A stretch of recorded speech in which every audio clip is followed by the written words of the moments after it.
mungkin terus ngaji kula sing wingi bahwa nanti pada akhirnya sing mlebu neraka iku ora wong dolim tok, termasuk kita-kita sing saleh. Jadi wis sempat masuk swarga. Wong pontok haudun Nabi berarti mendekati napa? Swarga. Bahkan bagian riwayat haudun Nabi itu fil jannah.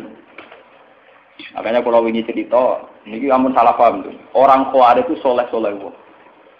Justru karena kesalehannya itu melahirkan tragedi dalam Islam. Karena solehnya itu kemudian mengharamkan barang yang mubah, mewajibkan barang yang sebetulnya hanya sunnah. Penyakit wong soleh mesti begitu.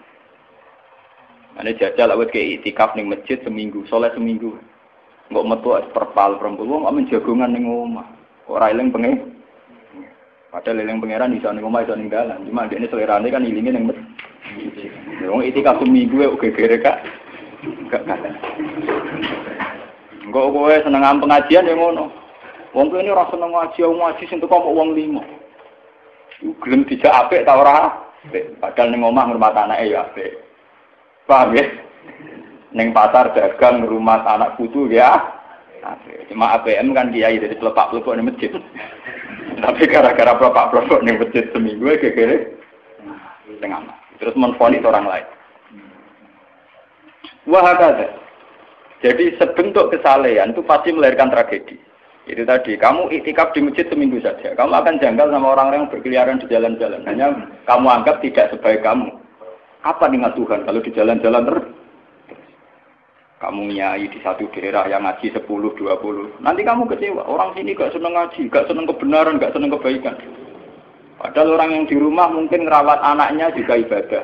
Gitu kan? Merawat keluarganya juga ibadah. Hanya karena dia tidak ngaji sama kamu anggap tidak ibadah. Padahal di rumah juga ibadah dia. Nah ini orang Khawarij dengan background kayak itu paling mudah begitu. Sehingga orang-orang ini nanti ketika sudah sampai ke surga, kemudian ketemu Nabi, kata Nabi mau disampaikan ke Khaudun Nabi. Dia mau sampai ke telaga Nabi. Tapi pas mau sampai ke telaga, terus Nabi diingatkan oleh Allah, Mas, mereka tidak layak masuk surga. Innahum qad ahdatsu ba'dak. Mereka bikin bid'ah setelah kamu. Tapi itu umatku ya Allah, saya kenal mereka kenal saya. Ya, tapi sukon itu harus dijauhkan dari surga. Dan ini kalau cerita, kenapa kesalehan melahirkan tragedi? Ini kalau cerita. Dalam semua sejarah dunia, selalu tragedi itu dimulai dari kesalehan. Semua tragedi dunia itu dimulai dari kesalehan. Paling tidak klaim kesalehan. Ya, paling enggak klaim apa? Kesalehan. Karena semua bentuk kesalehan atas nama agama tentu langsung dikaitkan dengan Allah. Bertautan dengan hukum Allah. Kalau sudah kamu yakini itu hukum Allah, tentu kamu dengan mudah akan menghukumi kafir siapa saja yang menentang. Karena kamu anggap melecehkan hukum Allah.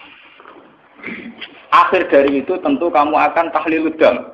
Nak ngono wong iku halal darah. Ini rungokno tenan. Karena setiap pelanggaran atas nama agama tentu dianggap melanggar hukum Allah. Jika orang yang mengklaim demikian kan mudah mengkafirkan orang lain karena dianggap wani pangeran. Paham ya? Nah, kalau sudah menvonis orang lain berani Tuhan, tentu darahnya dihalalkan. Kayak kasus kaum Khawarij. Sebetulnya saat Ali Muawiyah itu melakukan konflik atau terjadi konflik, saling bunuh, saling perang, kelompoknya Ali Muawiyah saling serang, itu kan tragedi duniawi biasa. Dalam hidup pasti ada gejolak, ada demonstrasi, ya, ada perebutan kekuasaan. Sebetulnya itu kan fenomena sosial biasa. Misalnya kiai drengki-drengkinan, maksudnya kiai drengkinan bakul bakso kan gak mau. Bakul bakso drengki-drengkinannya bakul bakso. Orang malah bakul es rukun. Tidak bisa kamu logika panas musuhnya adem, bakul bakso jejer bakul es rukun. Mereka bar mangan bakso tuku. Tapi bakul es pada ademnya tukar. Mereka saingan, itu nunjukkan nak saingan tak jenis. Mulane kaya aku rada aman. Mergo sing nyaingi aku kudu alime sekali beraku aman. Paling wong saingi yo ku adir wis lho, Pak. Padha kelas-kelas ringan kan musuhe nggih kelas. Ora nek nak ngalim tulisan kaliber. Dadi rapati de musuh. Akhirnya ngalime kaliber terus fasilitas biasa. Wong rapati nyucu, wong rapati hormati, wong ape drengki apaan? Wong kula yo mak turu temangsang ning kos drengkeni apa. Mun kula elmoni ya, semua wong rapati drengke mun kula elmoni. Niku termasuk strategi ngadepi napa prahara. Artinya sakit di elmoni. Sebenarnya secara ijtihad itu bisa napa? Bisa ten. Lalu kula biasa mama-mama teng kula mriko nggih umbal we anak kula. Enggak, nggih biasa ana mobil direm kes monggo bareng kula. Kak, lagi ben kes. Kula betul mobil. Nah, ono omah muter pirang-pirang. Nah itu memang gitu ya, karena kita trauma dengan sejarah. Ketika Khawarij meyakini Ali melahirkan sulmatan fiddin, melahirkan pencitraan agama. Salmatan fiddin, sulmatan fiddin itu pencitraan agama. Muawiyah juga dituduh demikian, salmatan fiddin.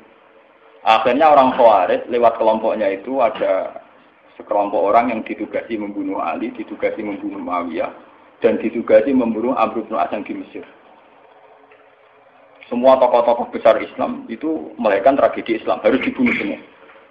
Itu yang keputusan gitu tuh lewat kesalehan. Mereka orang-orang soleh, orang-orang khusyuk, senang iktikaf, senang zikir. Dia punya keputusan sing lahirno tragedi dalam Islam. Makanya kamu jangan kaget, kenapa di Irak itu banyak perang saudara, di Mesir, di Sudan, di Khartoum, di Darfur, di Somalia. Itu kalau sudah perang berani mati, karena mereka mengatasnamakan agama. Nah, kalau agama berarti merasa dia punya titah Allah, titah Tuhan. Sehingga kelompok lain ya orang Sunni bantai Syiah, Syiah bantai Sunni itu biasa. Makanya kita disyukur, kalau bolak-balik ini kita harus syukur sebagai bangsa Indonesia. Bangsa Indonesia di filosofi berdoluri, soalnya bergemeng-gemeng ngelas neng duri, orang terus paham? Semenjak itu tragedi itu tidak dimulai dibunuh non Muslim, tapi dibunuh orang Islam. Semenjak peristiwa Ali Muawiyah. Dulu Umar itu matinya masih keren. Umar itu dibunuh oleh seorang Yahudi, Abu Lulu, seorang Majusi, Abu Lulu al-Majusi. Era Utsman banyak riwayat mengatakan yang membunuh itu banyak yang tidak Islam. Tapi era Ali, Muawiyah sampai Said Husain itu yang membunuh orang Islam semua. Bahkan sulahahum, orang-orang yang kategorinya soleh.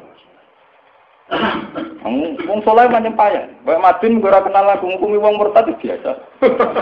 Karena daftar kemurtatan dalam kitab-kitab salaf itu terlalu banyak. Sama kalau ngaji Sulam Taufik, Sulam Safina itu betapa mudah orang-orang masuk kategori nomor. Mohon teng pondok kula rata rego ajaran. Wah ada sing kiai tanglet kula, Gus yo mboten nglebokno ajaran iki pondok jenengan. Lagi bantah aku apa takok? Nak bantah ya bantah-bantahan, nak takok tak jawab. Ini umum kula perhitung dong, itu memang resiko. Resiko ada takfir. Bukan kitabnya yang salah, kita kalau tidak punya khazanah banyak itu resiko. Jadi kalau baca kitab gitu itu harus punya khazanah yang lain yang apa? Banyak. Sehingga tidak mudah mentakfirkan orang atau memurtadkan orang. Semenjak Ali Muawiyah tragedi, karena kelompok-kelompok soleh itu menvonis Ali itu murtad atau Muawiyah itu murtad, kemudian diteruskan. Kalau gitu halal darahnya, akhirnya dibunuh. Ali ya dibunuh, Muawiyah ya seringkali mengalami percobaan dibunuh.